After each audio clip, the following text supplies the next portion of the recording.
Every murder is a puzzle. Every victim leaves behind fragments of their story, a bruise, a fiber, a whisper of a struggle. And for investigators, the challenge is to assemble these fragments before time erases them forever. In the serene mountains of Jamestown, Colorado, crime is rare. A peaceful town of eclectic free spirits, just 15 miles northwest of Boulder, where the world seems gentle and quiet. But beneath the calm, darkness waits. On one fateful Saturday morning, the fragile veneer of peace shattered. A call that shakes a town. It began with a desperate call to 911. Okay, me and her daughter just walked over here. She's on the couch, she's got blood all over her face, and I can't get her to wake up. She's cold. Real cold. The voice belonged to Richard Estrone, a neighbor. His words painted a chilling scene. A mother, 30-year-old Solange Hika, unresponsive, cold to the touch, and a strange odor lingering in the air. Her daughter, Alora, just 12 years old, stood by helplessly. Detectives Steve Ainsworth and Mark Spurgeon arrived at the scene, a small garage converted into an artist's studio. What they found was chaos. Beer bottles scattered, furniture overturned, signs of a violent struggle. The coroner's eyes. Enter Coroner Emma Hall, who has spent her life ensuring justice for victims whose voices have been silenced. When I was 4, a woman was murdered near my ranch, Hall recalls. That case sparked my journey into this field.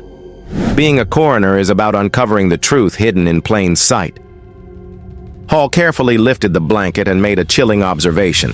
Solange was naked from the waist down, a departure from her usual habit of sleeping clothed.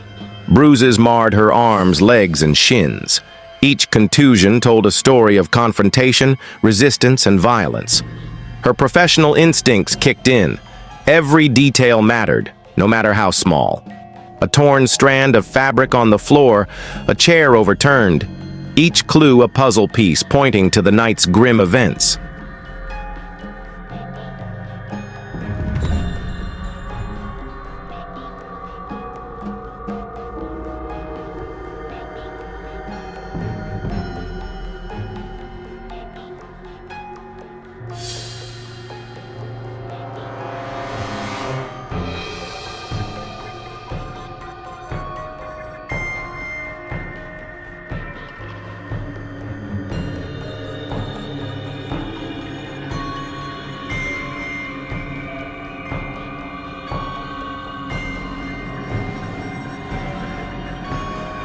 The night before her death, Solange had been out partying, leaving her daughter in the care of Richard Estrone.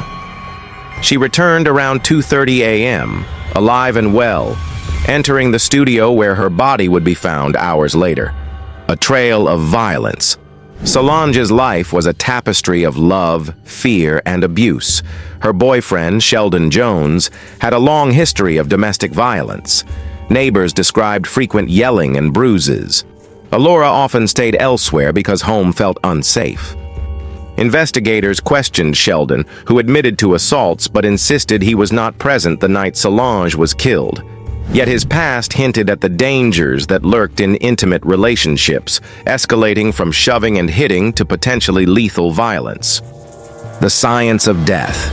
Determining the time and cause of death is essential. Medical examiners analyze fixed blood patterns, core body temperature, and joint mobility to estimate how long a victim has been dead. For Solange, her body suggested she had been deceased for 3 to 6 hours.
But bruises alone could not reveal the perpetrator. That required forensic precision. Enter Dr. Michael Arnold, a forensic pathologist with over 4,000 autopsies and 400 homicide trials to his name. The telltale bruises. Bruises on Solange's wrists suggested defensive wounds. Linear punctate contusions on her inner thighs and breasts indicated violent sexual assault. Neck bruises over the thyroid and esophagus revealed compression so severe it obstructed blood flow, enough to kill. Petechiae, tiny burst blood vessels in the eyes, confirmed strangulation.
Investigators now knew this was no random act of violence. This was a deliberate, brutal confrontation. The search for suspects. Sheldon Jones, the abusive boyfriend, was the first person of interest. His history of domestic abuse made him a likely suspect, but his alibi checked out. He was with friends the night of Solange's death. Next was Robbie Kohler, the town's fire chief. He had driven Solange home after a party, and his initial evasiveness during questioning raised suspicions. As detectives pressed, he admitted to intimate contact with Solange, but insisted he had no role in her murder. Then there was Thomas Altimus, a registered sex offender in Jamestown with a violent history.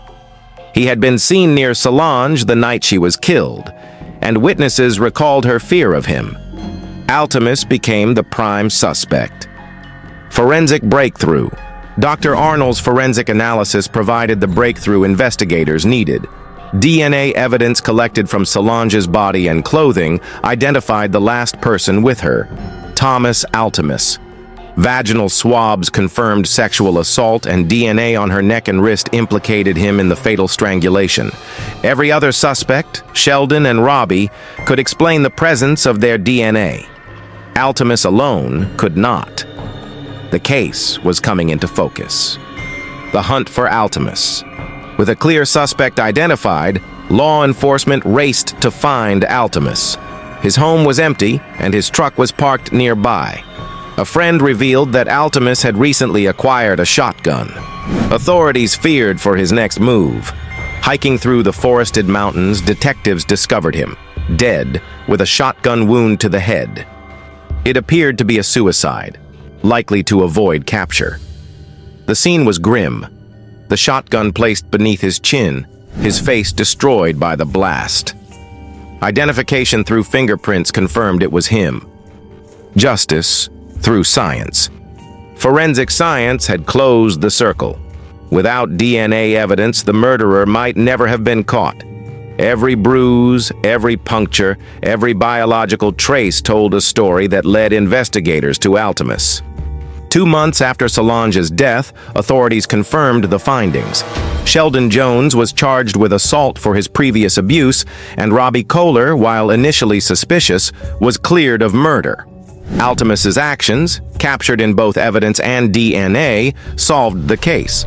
Thank you for joining us on this journey into the dark corners of Jamestown, and don't forget to subscribe, hit the bell button, and stay tuned for the next chilling case. Every story matters, every voice deserves to be heard, and every crime solved is a victory for the truth.